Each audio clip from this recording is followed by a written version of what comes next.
Hi, my name is Taylor Berry.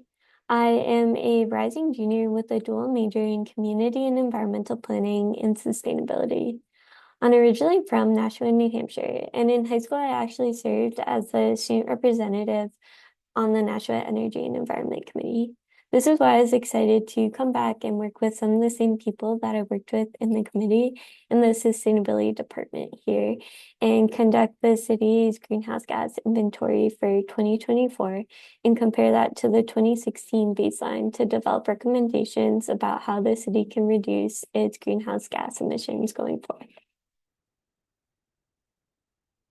In turn, In terms of the process, there's two different tracks for greenhouse gas inventory. There's community and government. Community focuses on public and private sectors like businesses, residential homes, and of course municipal buildings, whereas the government track is more just focused on those municipal buildings. And specifically, I looked at the operational boundary, which are emissions directly controlled within the city's operations. Once I had this information in terms of energy usage data, I put that into ICLEI, which is the country's largest network of municipalities dedicated towards sustainability and climate action. Specifically, I used the ICLEI ClearPath 1.0 tool, which is particularly good at government track inventories. Then looking at those emissions, you can see that in 2024, the city produced 38,459 megatons of carbon dioxide equivalent. And this was a 1.15 increase in emissions from 2016, just looking at scopes 1 and 2.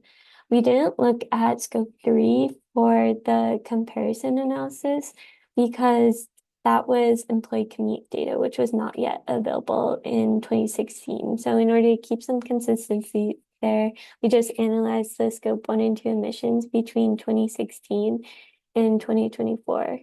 And looking at that, you can see that emissions have stayed relatively similar between 2016 and 2024, despite the fact that the city has grown in population and municipal services, which points to the fact that emissions reductions initiatives that the city has undergone since 2016 have been successful.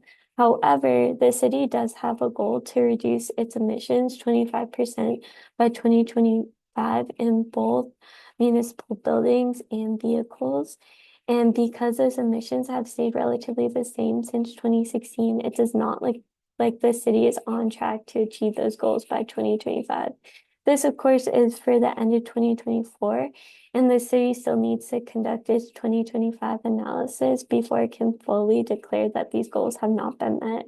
However, again, it does not look like the city is on track to achieve those goals, but that does not mean it can't achieve its 25% reduction goals in the future. And the city definitely can still meet its 100% renewable energy goals by 2025. The city might just have to work a little bit harder to implement some more emissions reductions initiatives, which I have provided in my report, and I'm going to provide a few of my favorite recommendations here. So looking at the first one, it's targeted in solid waste.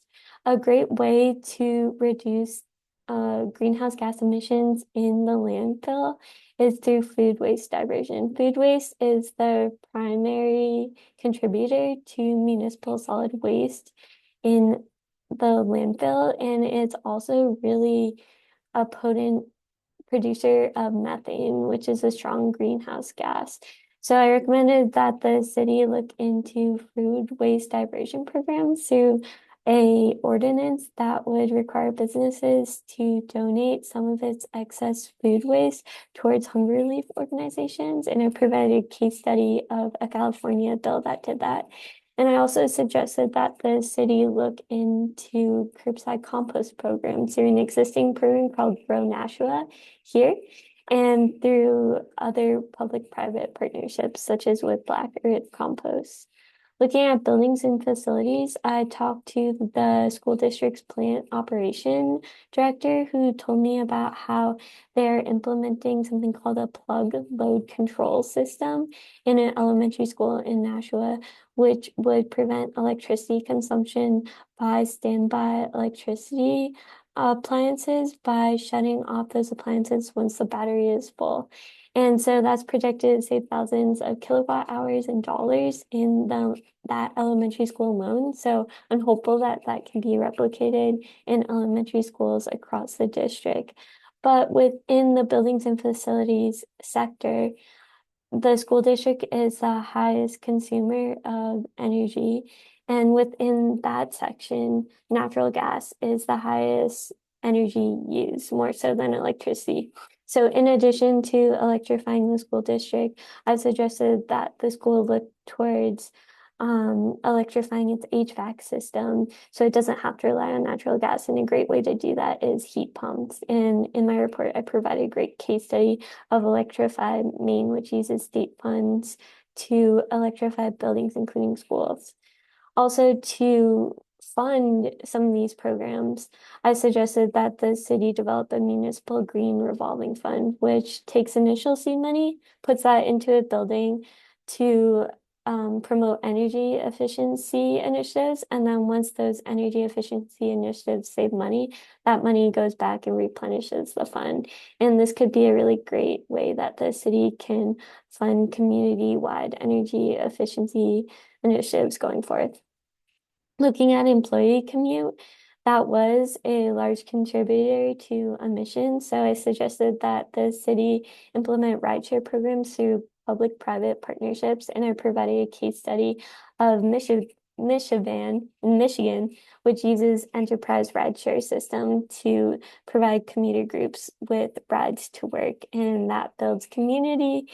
It reduces the dollars in maintenance towards vehicles, it saves spots, and of course lowers greenhouse gas emissions. And that's something that the city could implement here.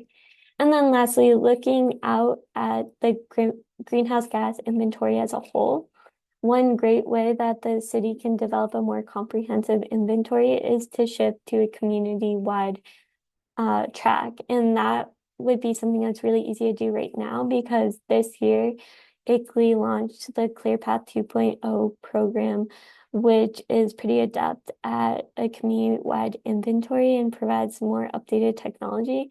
So as the city starts using ClearPath 2.0, it'd be great if they could expand to a community-wide inventory.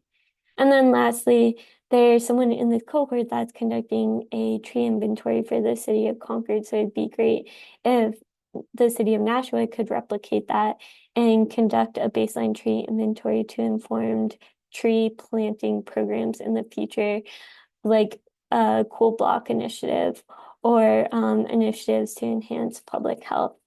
And these recommendations that I provided here align with a lot of the recommendations in the Livable Nashua Sustainability Plan, which was developed by the Sustainability Department.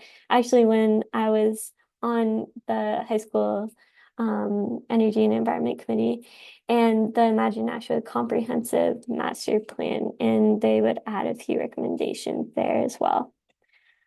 But wrapping up my experience with the Sustainability Department, I really have enjoyed my time here at Nashua. It's felt like such a full circle moment, and I am really thankful to the UNH Sustainability Institute and the Sustainability Department for providing me with this opportunity.